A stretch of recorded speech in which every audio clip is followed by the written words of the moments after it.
Hey guys, welcome to अकुमा अनरेवर। And आज से हम शुरू करने वाले हैं एक साइकोलॉजिकल थ्रिलर, मिस्टीरियस और क्राइम से भरी एनिमे दी मॉन्स्टर,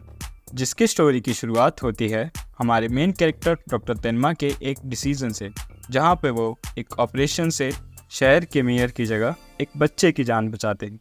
लेकिन वही बच्चा बड़ा होकर बनता है एक जीनियस क्रिमिनल, और इस तरह हमें मिलता है एनिमे का one of the greatest villain John Liebert, जिस वजह से डॉक्टर तेनमा की लाइफ में काफ़ी प्रॉब्लम्स क्रिएट होती हैं, और वो इन प्रॉब्लम्स और जॉन लाइबर्ट से कैसे डील करते हैं वही हम सब इस एनिमे में देखने वाले हैं।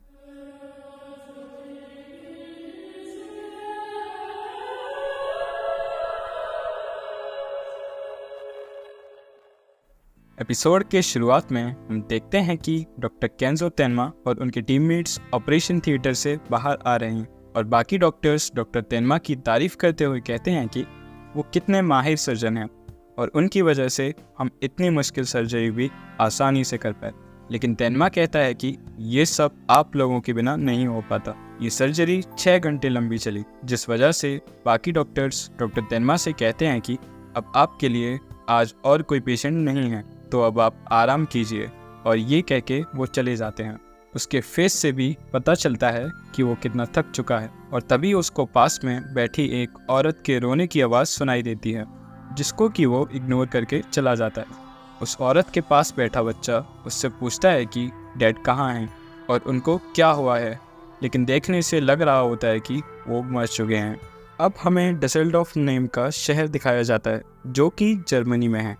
और साल है 1986।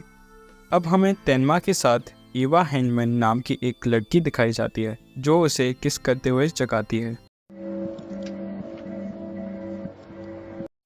और उससे बोलती है कि ये सब तुम्हें मेरे लिए करना चाहिए, लेकिन उल्टा मुझे तुम्हारे लिए करना पड़ रहा है, और तुम हमारी डेट के बारे में भी भूल गए है ना। लेकिन तेनमा बोलता है कि नहीं, मैं नहीं भूला। वही टीवी में डसेल्डॉर्फ से लाइव न्यूज़ दिखाई जा रही है कि लाइबर्ट, जो कि एक कंसल्टेंट है ईस्ट जर्मन ट्रेड कमीशन के, वो वेस्ट से ईस्ट जर्मनी आए हैं, और मिस्टर एंड मिस लाइबर्ट अपने जुड़वा बच्चों के साथ प्रेस के सामने बहुत खुश दिखाई दी, और उनकी फैमिली कुछ टाइम के लिए यहीं रहेगी जब तक गवर्नमेंट उनको घर नहीं दे देती। लेकिन तेनमा वापस सो जाता है क्योंकि वो काम से काफी थका हुआ होता है। लेकिन ईवा उसको जगाते हुए बोलती है कि देखो, अगली न्यूज़ तुम्हारे बारे में है, जिसमें बताया जा रहा है कि ओपेरा सिंगर रोसेनबॉक एक खतरनाक बीमारी सबरेक्नोइड हेमरेज से हॉस्पिटल में जूझ रहे थे, लेकिन अब उनकी कंडीशन सर्जरी के बाद काफी बेटर है। और डॉक्टर हाइनमैन, जो कि आइसलर मेमोरियल हॉस्पिटल के डायरेक्टर हैं, जहाँ पे कि वो सर्जरी हुई थी, वहीं एक प्रेस कॉन्फ्रेंस रखी गई थी, जिसमें वो बताते हैं ये बीमारी उनको उनके सर के सेरेब्रल एन्यूरिज्म के पार्ट में हुई थी, लेकिन सर्जरी से खराबी वाले पार्ट को बड़ी आसानी से निकाल दिया गया, और हम पूरी कोशिश कर रहे हैं कि वो जल्द ही पूरी तरह सही होके फिर से गाने लगे। और बताया जाता है कि डॉक्टर हाइनमैन की सर्जिकल टीम ने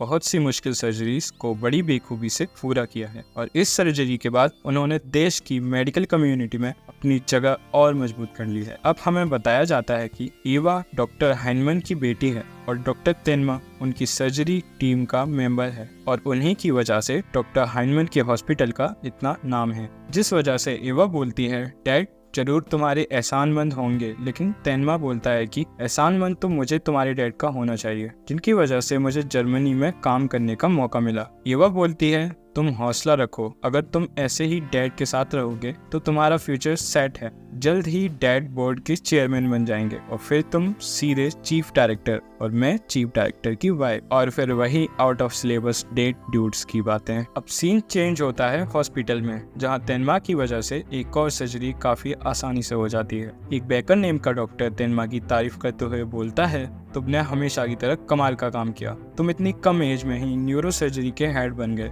और हॉस्पिटल के डायरेक्टर भी। जो सर्जरी चीफ हैं वो भी तुम्हें बहुत पसंद करते हैं, और उनकी बेटी भी तुम्हें दिल दे बैठी है। फिर बेकर तेनमा से कहता है, माफ करना, मैं ये नहीं कह रहा कि तुमने कुछ गलत किया है, बस बात ये है कि ये हॉस्पिटल पॉलिटिक्स पर चलता है, लेकिन तुम्हें भी पता है कि डायरेक्टर तुम्हारा इस्तेमाल कर रहे हैं। जिस सिंगर की सर्जरी तुमने की है उसको वो ऐसा दिखा रहे हैं जैसे वो उसने खुद की है। वो आगे कहता है कि खैर, अगर वो तुम्हारा इस्तेमाल कर रहा है इसका मतलब तुम बहुत काबिल हो। कल को अगर तुम कामयाब हो गए तो मुझे भूल मत जाना, और अगली बार मैं तुम्हें ड्रिंक पर जरूर ले जाऊंगा, और ये कहकर वो चला जाता है। अब हमें वही औरत अपने बच्चे के साथ दिखाई जाती है जिसका हस्बैंड मर गया था, जो कि तेनमा से बोलती है मुझे मेरा पति वापस दो, और वो रोते हुए गुस्से में उससे बोलती है मेरे पति को यहाँ उस सिंगर से पहले लाया गया था, फिर भी तुमने उस सिंगर की सर्जरी की। अगर तुमने मेरे पति की सर्जरी की होती तो आज वो जिंदा होते। और तेनमा सोचता है कि कैसे जब वो उसके हस्बैंड की सर्जरी करने जा रहा था जो कि टर्की से था, तो डायरेक्टर के ऑर्डर पे उसको बताया गया कि उसकी यहाँ जरूरत नहीं है और उसको सिंगर की सर्जरी करने भेजा गया। अब सीन चेंज होता है तेनमा और ईवा की डेट पे, जहाँ पे तेनमा परेशान लग रहा है और वो बताता है कि उस टर्किश आदमी की सर्जरी डॉक्टर बेकर ने की जो कि लेट स्टार्ट हुई थी, और अगर उसकी सर्जरी मैं करता तो शायद मैं उसे बचा पाता। फिर वो ईवा से पूछता है कि लेकिन मैंने तो बस डायरेक्टर की बातें मानी, इसमें मेरी तो कोई गलती नहीं है ना। ईवा बोलती है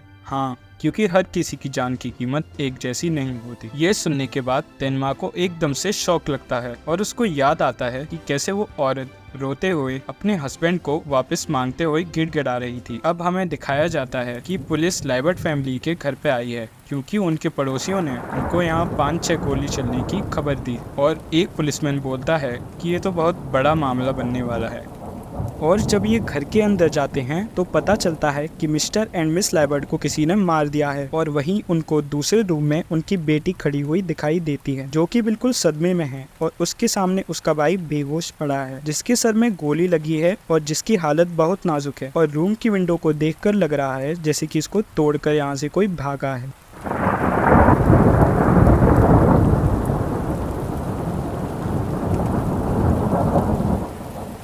वहीं तेनमा को इस केस की वजह से हॉस्पिटल बुलाया जाता है, और वो रास्ते में सोचता है कि कैसे वो डेट के बाद ईवा को उसके घर छोड़ने गया था, और हमें पता चलता है कि जल्द ही इन दोनों की शादी होने वाली है। और डॉक्टर हाइनमन तेनमा से पूछते हैं कि क्या तुमने जापान में अपने मॉम डैड को अपनी शादी की डेट के बारे में बता दिया? तेनमा बोलता है हाँ, लेकिन मेरे डैड जापान में एक छोटा सा क्लिनिक चलाते हैं, तो मुझे नहीं लगता उनके पास जर्मनी आने का टाइम होगा। डॉक्टर हाइनमन बोलते हैं कि उनका यहाँ आने का सारा खर्चा हम उठा लेंगे और इसी बहाने वो यहाँ घूम भी लेंगे। लेकिन तेनमा, जो तुम रिसर्च कर रहे हो सेरेब्रल वेस्कुलर स्पेसम्स पर जो सबएरेक्नॉइड हेमरेजेस के बाद होता है, माफ करना लेकिन मुझे वो रिसर्च रोकनी होगी क्योंकि मुझे यूरोपियन मेडिकल कन्वेंशन से बुलावा आया है और मैं चाहता हूँ कि तुम उसके लिए मेरा मैन्यूस्क्रिप्ट तैयार करो। तेनमा बोलता है लेकिन मेरी रिसर्च खत्म होने को है, लेकिन डॉक्टर हाइनमन उसकी बात को अनसुना करके बोलते हैं आज हॉस्पिटल में कुछ अनजान लोग घुस आए जो कि बोल रहे थे कि हमने उस सिंगर की सर्जरी पहले शुरू की, लेकिन ऐसा कुछ नहीं है। हमने उस टर्किश आदमी की सर्जरी पहले शुरू की थी, यानी कि हमसे कोई गलती नहीं हुई है ना तेनमा? और तेनमा बोलता है हाँ। तेनमा को देख के पता चल रहा होता है कि कैसे वो डॉक्टर हाइनमन के एहसानों के नीचे दबा हुआ है, जिस वजह से वो उनके सामने अपना ओपिनियन नहीं रख पा रहा है। वो इन सब बातों की वजह से इतना खोया हुआ होता है कि उसका एक्सीडेंट ही होने वाला होता है, लेकिन वो सेफली हॉस्पिटल पहुंच जाता है जहां पे वो लाइबर्ट के बेटे के एक्सरेस निकालने के ऑर्डर्स देता है। वहीं दूसरी तरफ तेनमा उसकी जुड़वा बहन के पास जाता है जिसको कि कोई चोट नहीं आई है, लेकिन वो बहुत ही बड़े सदमे में है, जो कि धीरे से कुछ बोल रही है। और जब तेनमा उसके पास जाके सुनने की कोशिश करता है तो उसको सुनाई देता है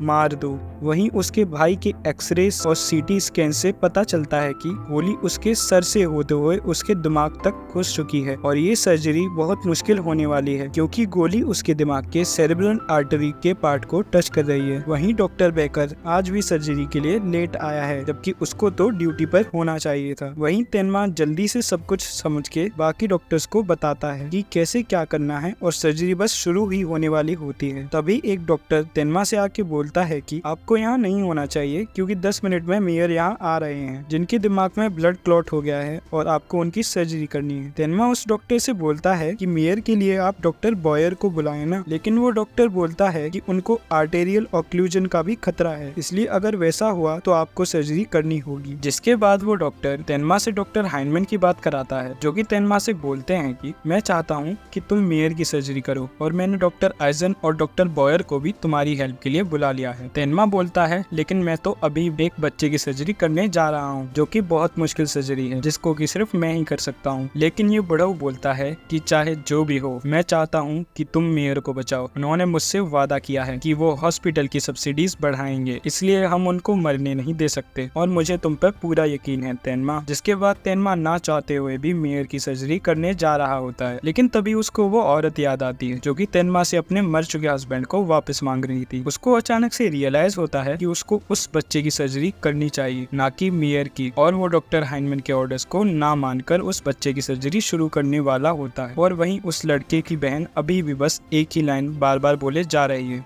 मार दो।